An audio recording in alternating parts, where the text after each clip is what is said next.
Good afternoon, my lovely nurses. I hope you are fine and your family is good. So today we are going to learn one of the most important life-saving skills, that is adult CPR. Adult CPR, or we also can say cardiopulmonary resuscitation. Cardiopulmonary resuscitation. The adult CPR or cardiopulmonary resuscitation is an emergency situation when the heart stops beating. So when the heart will stops beating, every second will be count. So as a nurse is knowing how to perform high quality CPR can mean the difference between life and the death. So imagine you are in the recovery room after surgery. Suddenly your patients become unresponsive. And once you check the patient, there is no pulse, no breathing.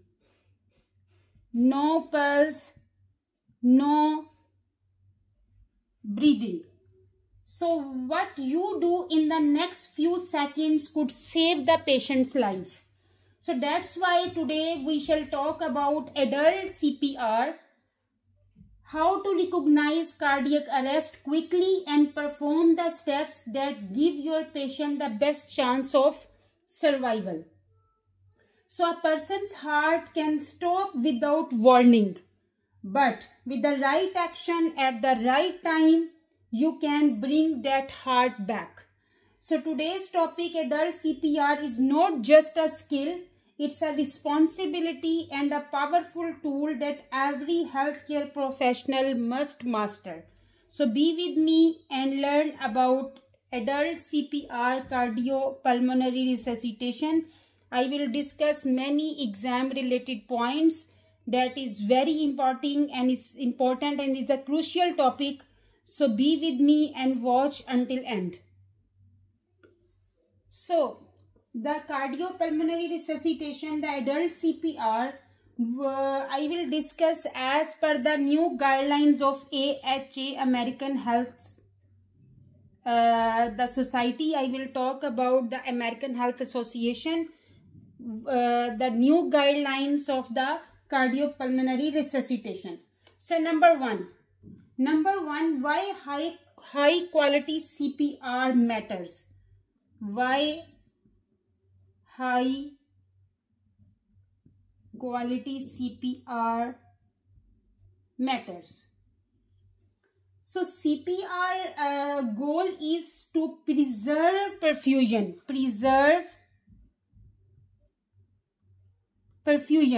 CPR, C cardio, P pulmonary, R resuscitation. So we are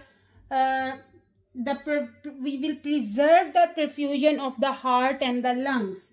So perfusion to the brain and heart until the heart can be restarted or reversible causes will be corrected. So high quality chest compression are the single most important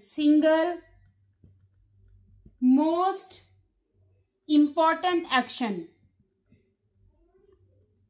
Single most important action that improves chances of survival and the good neurologic outcome. So key measurable quality targets are compression rate. What is the key points? That should be good? If that should be good, that is the quality target to achieve the perfusion of the heart and the lungs and the brain. So what is the key points? Our compression rate, depth, recoil, and minimizing interruption. We will discuss this one by one. So compression rate, depth, recoil, and minimizing interruption, that is the measurable quality targets of the cardiopulmonary resuscitation. Now our second option is the chain of survival. The chain of survival. The quick reminders I will give there. Quick reminders. So the chain of survival is very important. The number one is early recognition. As a nurse, this is our first responsibility to early recognize the situation. So early recognition and plus activate the emergency response team. Activate the emergency response team. So early recognition and activate the emergency response, that is the first important point that every nurse, every healthcare professional should have to know. So the number 2 points is early high quality CPR. That is immediately, without any delay. Early high quality CPR, that is the second most important point. The number 3 is early defibrillation. Early defibrillation if rhythm is shockable. Keep in your mind, if the rhythm is shockable, then the early defibrillation. If the rhythm is shockable. Shockable mean the ventricle fibrillation or the pulseless ventricle tachycardia. Ventricle tachycardia. If the strip on the monitor is showing ventricle fibrillation or if it's showing pulseless VT, then the defibrillation is most important. Number 4, advanced life support. Advanced life support. Advanced life support mean airway, IV and IO access drugs. IV intravenous, IO intraosseous. I will discuss about this one in the next slide. So advanced life support is very important. Number 5, post-resuscitation care. Post-resuscitation care, ROSC. ROSC mean return of spontaneous circulation. I will discuss in the next slides about this all points. So the post-resuscitation care, return of spontaneous circulation is very important. After return of spontaneous circulation, shift the patient to the ICU, CCU. So this is the most important point also there. So today actually our question is related to post anesthesia care unit. I will be discussed at the end with the complete rationale. So as a PACU nurse is our the must rapidly move along these links. For example, the call for help, start compression, attach monitor AED, obtain IV IO access and treat reversible causes. So as a PACU nurse, this is our responsibility to, we have the knowledge about these links, about this all important points, how we will work step by step.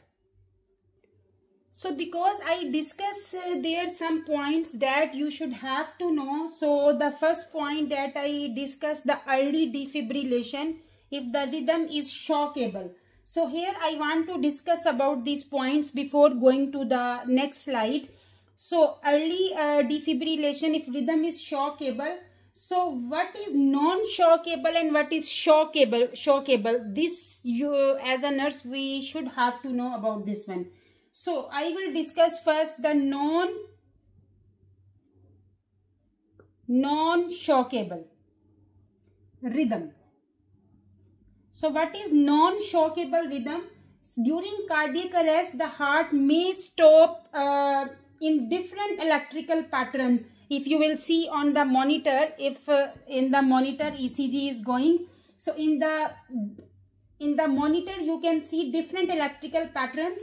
So some rhythms can be treated with shock, that is defibrillation, means shockable rhythm. These are called shockable rhythm, but others do not respond to shock. These are called non-shockable rhythm. So here I will tell you little more but simple explanation. So how you know that is shockable or non-shockable? So number one is non-shockable. So the non-shockable, the first point you have to understand is, if you will see the ECG, that is asystole, mean the flat line. There is no any electrical activity. We will say this one, pulseless electrical activity. We also say PEA, pulseless electrical activity. And what treatment we have to give? The treatment is high quality CPR plus epinephrine, plus we will treat the reversible causes. Reversible causes, there is H and T's. I will discuss about this one also. There is some H, mean the some causes are starting with the H and some causes are starting with the T's. So this is easy to remember these points. So in the asystole, in the non-shockable, the line will be flat, no any electrical, pulseless electrical activity, and we are doing for CPR, then following epinephrine, and then treatment reversible causes. In the non-shockable, no defibrillation. We are not giving any defibrillation in the non-shockable, because shocks won't help a heart that has no electrical activity to reset. So here we are starting with the CPR. But number two is shockable. In the shockable rhythm, when you see the monitor, you will see ventricle fibrillation. So the ECG electricity will be ventricle fibrillation. You can go back to the my lecture. I discuss about this ventricle fibrillation. So the ventricle fibrillation is the electrical activity will be the ventricle fibrillation, and yes, there will be a pulseless ventricle tachycardia. That there is electricity, but there is a pulseless ventricle tachycardia. We also tell this one PVT, pulseless ventricle tachycardia. And here the treatment will be, we are starting with the defib. Here we cannot delay the defibrillation. So defib means shock, and then we will start CPR. CPR, then epinephrine, and then amiodarone. So in the shockable, we will start first the defibrillation, no delay, then CPR, then epinephrine, then amiodarone. But in the non-shockable is a pulseless electrical activity, high quality CPR, epinephrine, and then we are treating the reversible causes. So this is non-shockable and the shockable rhythm. Now as I discussed here about IV and IO. So IV, I also want to discuss about this one. The IV is intravenous, but IO mean intraosseous. Intraosseous.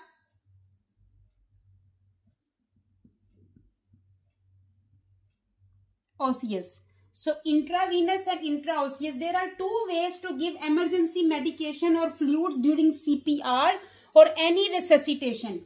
So IV route is in the vein. Is simple. Medication or fluids are given directly into the vein using the IV line. It is the most common route of giving drugs like epinephrine, amiodarone, fluids. So it works fast because medicine goes straight into the bloodstream. So this is the IV route. For example, in a court situation, the nurse quickly place a large bore IV in the arm and gives epinephrine 1 milligram IV push every 3 to 5 minutes. So this is the easy way to give the medication. But IO, that you should have to know. So IO, as I told, this is intraosseous. Intraosseous mean in the bone. In the bone. So when IV access is difficult or slow to obtain, sometimes it's very difficult to obtain the IV line. So drugs and fluids can be given into the bone marrow. Bone marrow. The bone marrow acts like a large vein. So the medicine quickly enters the circulation. The common IO sites, the common intraosseous sites is proximal tibia. Proximal tibia means below the knee. Below the knee. Then humeral head. Humeral head means upper arm. Then sternum. Sternum with special devices we are giving. With special devices. With special devices, for example, if a patient is in cardiac arrest and has no IV line, so the team will use IO drill or needle. There is an intraosseous needle or intraosseous drill to access the tibia or the the sternum, and gives epinephrine intraosseous, same dose as IV. So IV into vein and the IO into the bone marrow. So this is the two main the access lines that we are using in emergency situations to give the medicine during the emergency situations. Now the third word I use here, ROSC. ROSC, I told you, the return of spontaneous circulation. So return of spontaneous circulation, it means the patient heart has started beating effectively on its own again. So producing a detectable pulse and blood pressure after cardiac arrest, that is return of spontaneous circulation. So in simple words, we can say the heart has restarted and is now pumping blood again. That is return of spontaneous circulation. So after return of spontaneous circulation, shifting the patient to the ICU, that is also the most important point in the cardiac pulmonary resuscitation. One more most important point, that we are treating the reversible causes. As I discussed before, reversible causes, that I tell S and T's, means some causes are starting with the H and some causes are starting with the T's. So when a patient is in cardiac arrest, especially in the asystole mean the flat line pulseless electrical activity, that we are not giving defibrillator in this situation. So what we are doing CPR and epinephrine, and we are treating the reversible causes. So the main goal beside doing CPR is find and fix the reversible causes. That is the most important, and these causes are grouped into two memory lists. So why I give their H and T's, so you can memorize easily. So S mean the starting with the condition starting with the H, and T's mean the condition starting with the T. So the easy way to remember, fix the H and T's, the heart might restart. So the 5, I will discuss first about the 5 H's. So 5S is number one is hypoxia. Hypoxia mean low oxygen, mean the heart and brain don't get enough oxygen. Hypoxia. And our simple nursing is the airway is blocked, or maybe there is no ventilation. So what is the treatment we are giving in hypoxia? We are giving oxygen, ensure airway is open, and the ventilation. So number one condition is H is hypoxia, mean the low oxygen. The number 2 is hypovolemia. Hypovolemia mean low blood volume. There is less blood. So low blood volume, what happened? The heart has no fluid to pump. that is hypovolemia. And maybe there is a severe bleeding, or maybe there is a fluid loss in hypovolemia. And how we will treat? We will give IV or IO fluid to control bleeding. That is our treatment. So in hypoxia, I said, because we are treating the reversible causes. So in hypoxia, oxygen, then ensure airway, and then ventilation.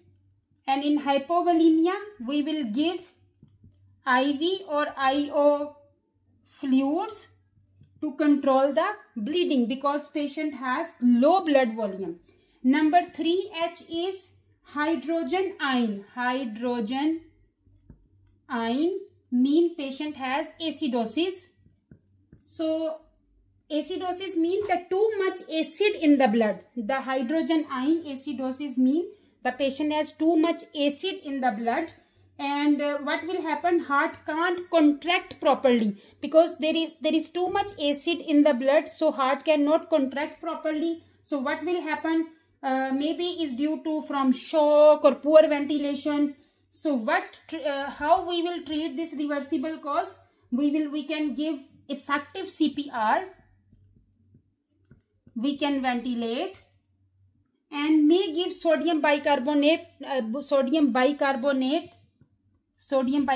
if this is really severe acidosis.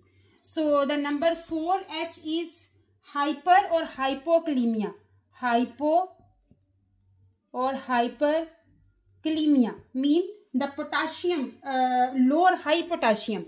Hypokalemia, maybe patient has low potassium, less than 3.5, and maybe patient have high potassium more than 5. So due to this reason, due to hypo and hyperkalemia, what will happen? Patient has abnormal heart rhythm.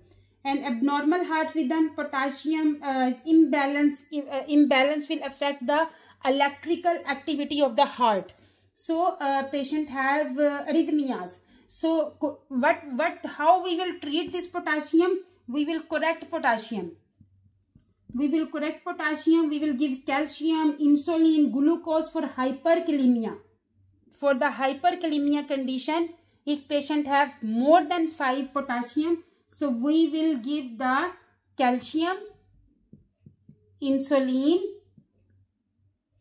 glucose for hyperkalemia. But if patient is in hypo, then we will give potassium. In the hypokalemia condition, if potassium is less than 3.5. The number 5H is hypothermia. Hypothermia mean low body temperature. Hypothermia is the killer. So hypothermia mean low body temperature. Heart becomes too slow to pump because the temperature is not good. So the heart becomes too slow to pump, and maybe this one, the patient exposure to cold or long surgery. This is the cause of hypothermia. So how we will treat? We will warm the patient gradually.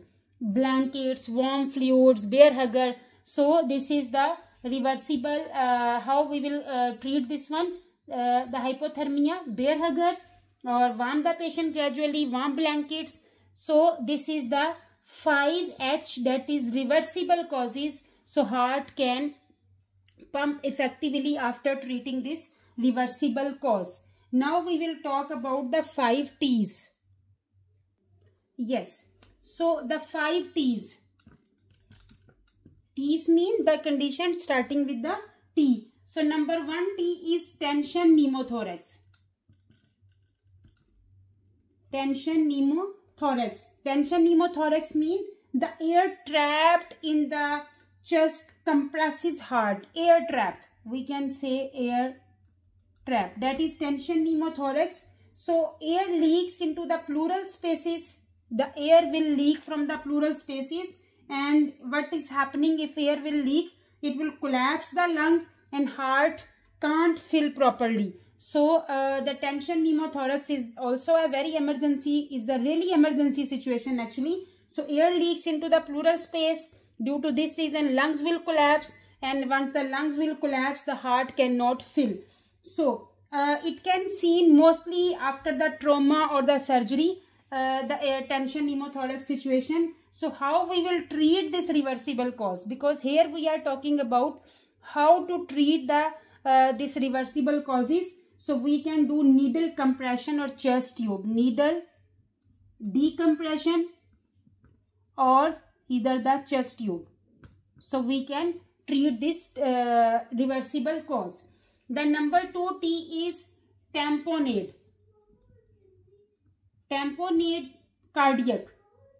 Tamponade means the fluid around the heart. That is tamponade. Tension pneumothorax, air. Tamponade is cardiac, means fluid around the heart. Heart can't expand to pump blood because there is a fluid. So heart cannot expand to pump the blood. It can happen after the chest trauma or the cardiac surgery, this tamponade. And how we will treat this reversible cause? We will do pericardiocentesis. Pericardiocentesis means we will drain fluid. That fluid is around the heart. We have to drain that fluid. Pericardiocentesis. The number 3 T is toxins. Toxins mean the poisoning or overdose. The toxins. So a heart depressed by drugs or toxins. So if the patient has taken some drugs or toxins or some taking overdose drugs, so what will happen? The heart depressed by drugs or the toxins, and it can happen through opioids. Mean if patient is taking too many painkillers, the opioids, and if patient is taking overdose of digoxin and the tricyclics. So if patient is using opioids, tricyclics or digoxin, so it can happen that toxins can be overdosed and heart depressed by drugs. So how we will treat this one? We will give antidotes. Like for example naloxone. So for the opioids medicine, or we are giving the naloxone, that is the antidote of the opioids. Then number 4 T is thrombosis. Thrombosis is pulmonary. So thrombosis means there is a blood clot in the lungs. I am talking about pulmonary. So blood clot in the lungs that can block blood flow to the lungs. So it can happen due to the pulmonary embolism. And how we will treat this reversible cause, the thrombosis pulmonary? We will give thrombolytics. Thrombolytics means so we can the blood clot, we can block this one. So give thrombolytics and we will do CPR and remove the clots by surgery. So number 5 T is thrombosis coronary. Before I talk about pulmonary, now the thrombosis coronary. Coronary means block in the heart artery.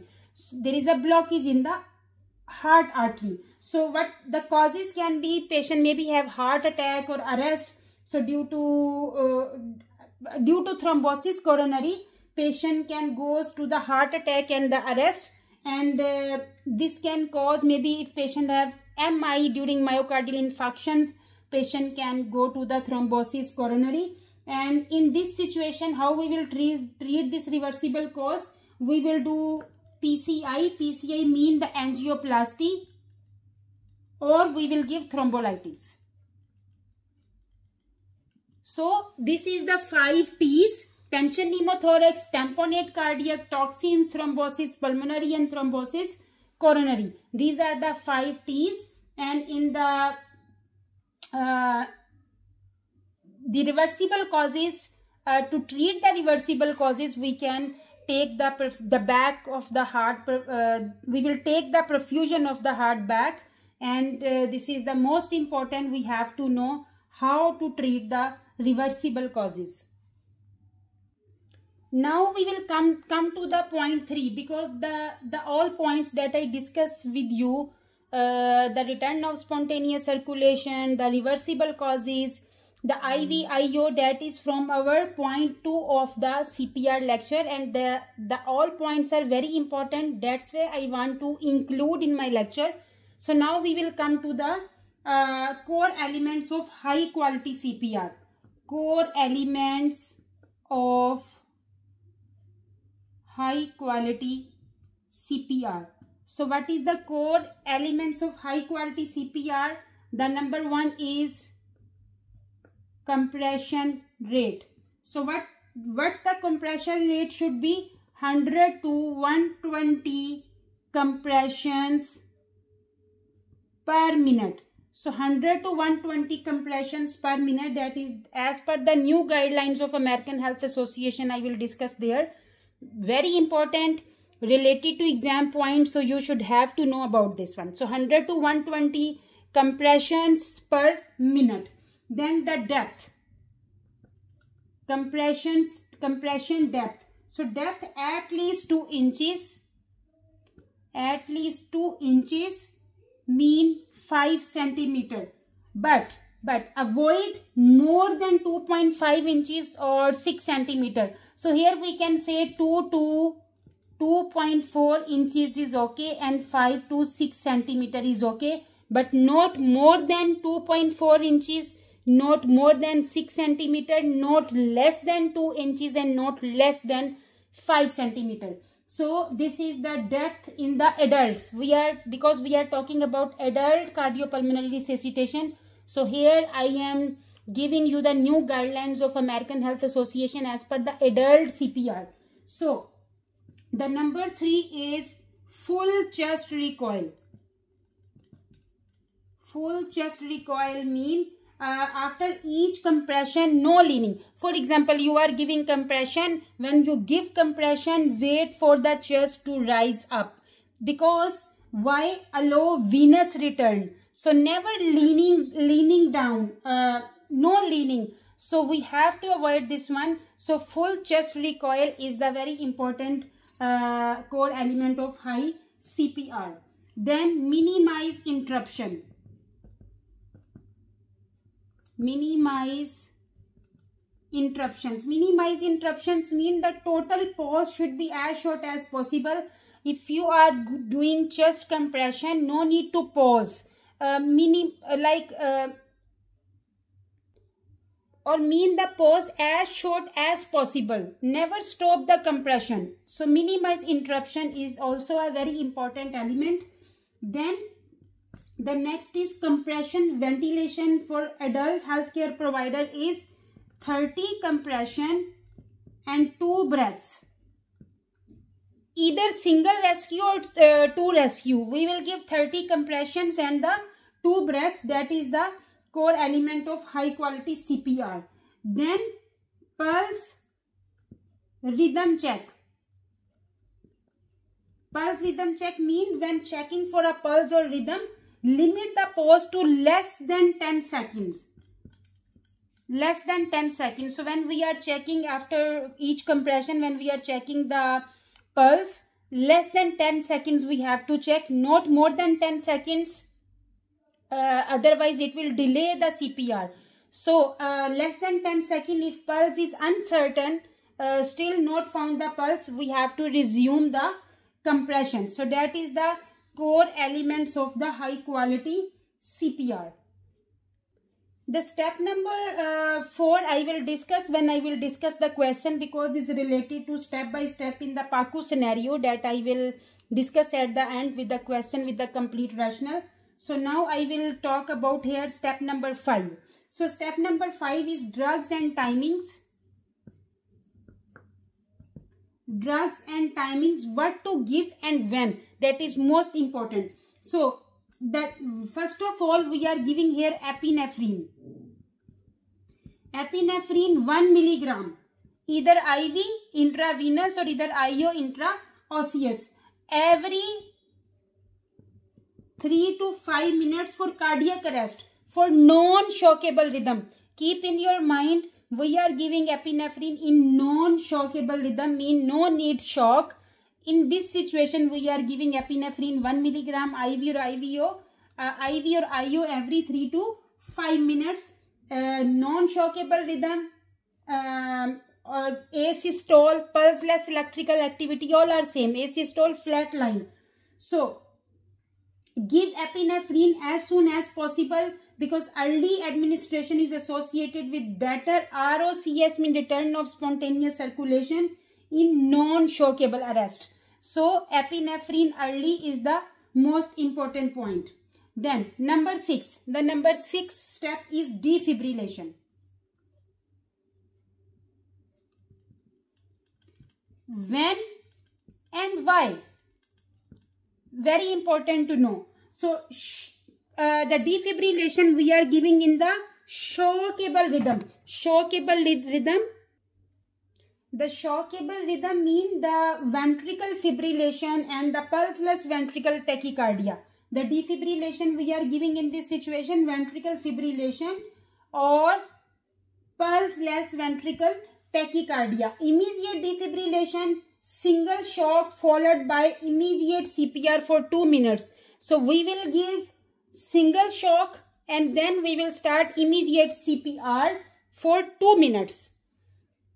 And in the non-shockable rhythm, if the asystole, pulseless electrical activity, do not defibrillate. Shock, do not treat asystole. Keep in your mind, shock did not treat asystole. Focus on CPR, epinephrine and reversible causes in the non-shockable rhythm. Also confirm asystole is real. This is very important as a PACU nurse, as a nurse. We are working ICU, emergency department, anywhere.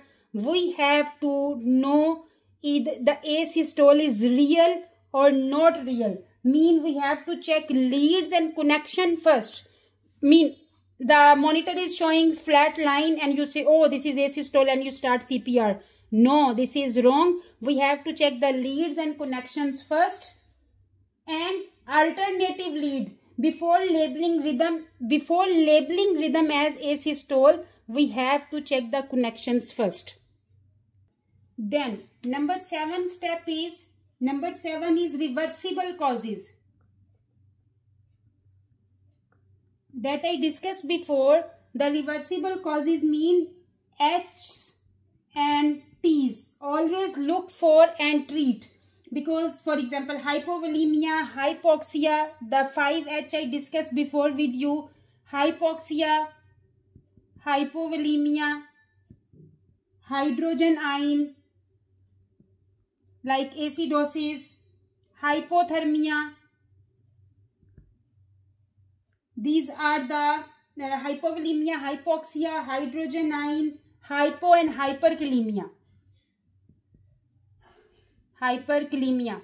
These are the 5H, and the T's are tension pneumothorax, T's, tension pneumothorax, then tamponade, tamponade is cardiac, then toxins, then thrombosis, thrombosis is pulmonary and the cardiac.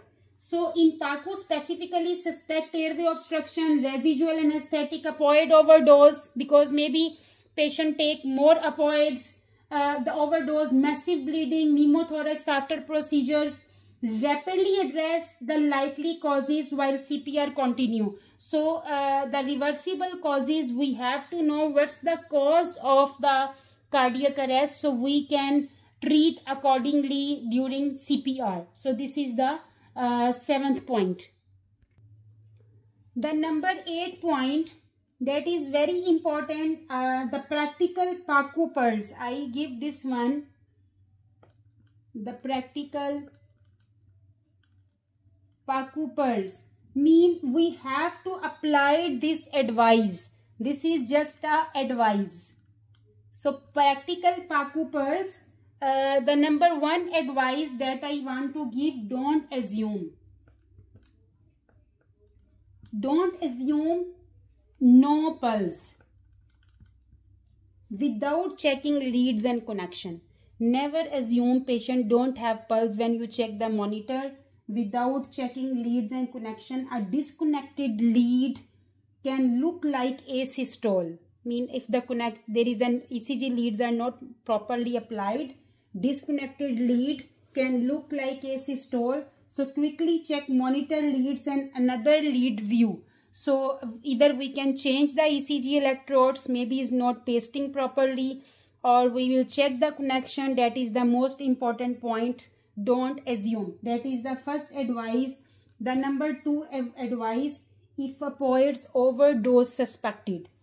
If opioids overdose suspected.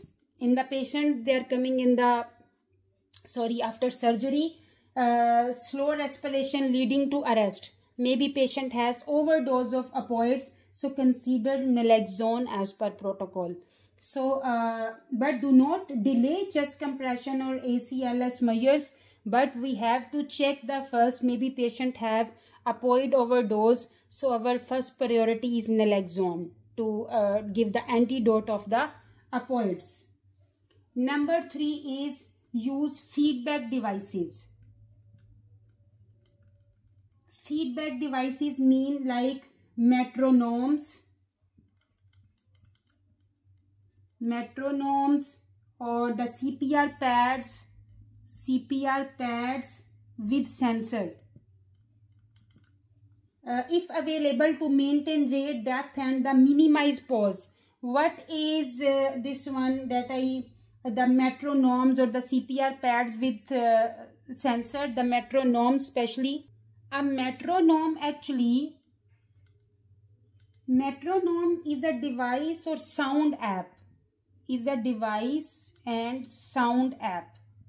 That produce a steady regular beat, like a ticking clock. So there is a tick tick tick, there is some sound, so to help you keep a consistent rhythm during CPR, the chest compression. So the metronome, what's the purpose actually in the CPR? So during adult CPR, compression must be done at the rate of 100 to 120 per minute. So many people unintentionally go too fast or too slow. So that's where the metronome will help.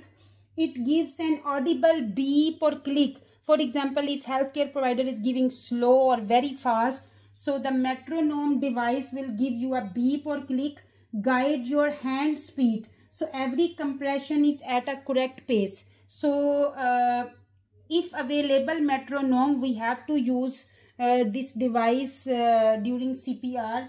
Is very important. For example, if a metronome is set to 110 beats per minute, we have to set the metronome before CPR. So if the healthcare provider set on the 110 beats per minute, you push down once with every beat, push in time with the clicks. So this ensure correct rate 100 to 120 beats per minute, more effective blood flow, less fatigue or the rescue. So if the healthcare provider will go more than 110, it will give the beep or click to give the signal to warn the healthcare provider to correct the compressions. The number 9 point, the common mistakes to avoid. Common mistakes to avoid. What is the common mistake? The pausing compressions too long. Mean we have to minimize interruptions. So the pausing compressions too long. So we have to minimize the interruptions. Like pulse rhythm check should be quick, less than 10 seconds. No need to pause too much these compressions. Defibrillating asystole.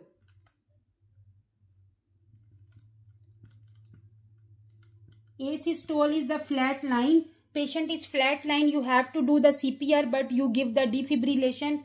That is the very bad mistake, ineffective and delay other treatment. So never defibrillate the asystole patient. If the monitor is showing flat line, immediately start CPR. Too shallow, too fast compression. Too shallow and too fast compression. That is also not good. That is the very common mistake we are applying. And leaning on the chest. Leaning on the chest prevent full recoil and reduce venous return. So don't lean on the chest. That is also the common mistake. Now we will talk about the question that is related to our cardiopulmonary resuscitation. So our question is, a nurse finds a 56-year-old post-operative patient in the PACU, unresponsive, pulseless, and apneic. The cardiac monitor show asystole. Asystole means flat line. The nurse immediately calls for help and begins CPR. In the question, they already told you the nurse already called for help, mean the emergency response, and she start the cardiopulmonary resuscitation. Which of the following actions demonstrate correct management according to the latest American Health Association adult BLS guidelines? Basic life support, select all that apply. So we have to select more than one option there. Patient is 56-year-old, admitted after surgery in the PACU.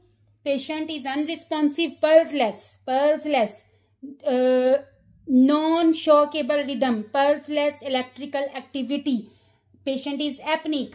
The cardiac monitor showing straight line, asystole. So the nurse, the first most important point, call for help and immediate start the CPR.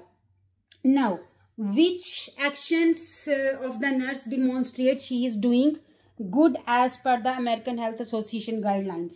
So number one is begun chest compression at rate of 100 to 120 per minute with the depth of 2 to 2.4 inches, 5 to 6 centimeter. So as I discussed in my lecture of the CPR, the chest compression should be 100 to 120 beats per minute and the depth should be 2 to 2.4 inches, 5 to 6 centimeter. So here our A option is correct.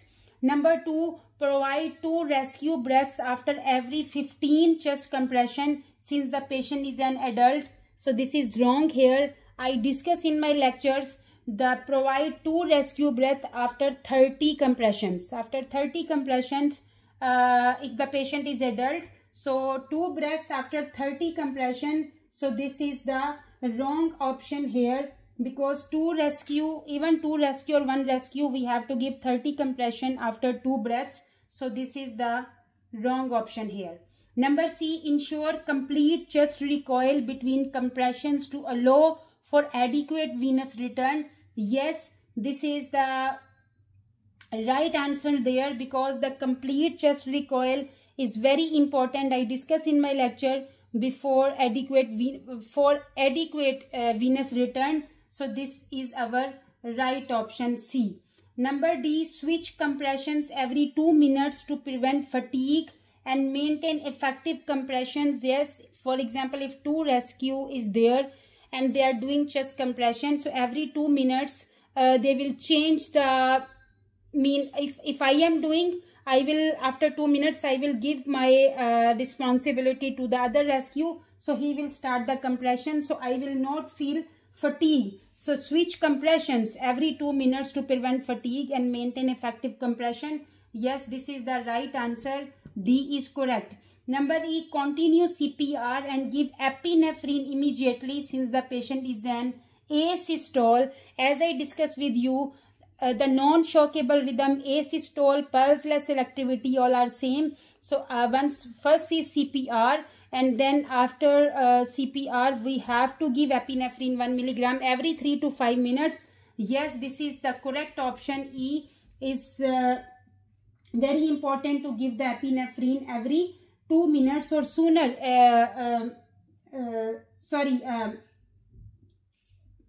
Continue CPR and give epinephrine as soon as possible, 1 milligram every 3 to 5 minutes, either IV or IO. So this is very important to give the epinephrine on time. Number F, deliver a defibrillation shock right away because the patient has no pulse. This is not correct because we are giving defibrillation in the shockable rhythm. Here they told the monitor is showing asystole. The defibrillation is not proper here, incorrect, because asystole is non-shockable, is not the shockable rhythm. So defibrillator is not indicated. We have to check leads, connection first, and immediate shock will not help. Focus on the CPR, epinephrine and the reversible causes. So this F is wrong. So our right answer is A, C, D and E. So in my lecture I did not discuss about step 4. That I want to discuss here because that is question related. So the step 4 is the step by step in PACU scenario, because this scenario that they give in the question is related to post anesthesia care unit. Patient is unresponsive, pulseless, apneic, the monitor show asystole. So that is they give the PACU scenario. So in the PACU scenario I am talking about now step 4. The number 1 is call for help, activate code team. Means someone calls the emergency response, bring the crash cart or AED. That is our BLS system. The defibrillator should be ready with the patient, but we have to check the monitor and we will implement according to the monitor rhythm. So the first is call for help. That is very important. Call for help. Number 2 is start immediate chest compression. Start immediate chest compression. Chest compression is 100 to 120 per minute. Depth should be 5 to 6 centimeter or 2 to 2.4 inches. Allow full recoil, push hard, push fast. That is the second point here in this scenario. The number 3 is attach monitor, defibrillator and confirm rhythm. Don't delay compression to do this, because make sure leads are connected properly. Because the artifact or disconnected leads can be mimics asystole, maybe that is not real asystole. So if rhythm is asystole, flatline proceed as non-shockable algorithm. So we will not use defibrillator there, but yes, we have to be ready with the defibrillator because anything can happen anytime, but we not give defibrillation there.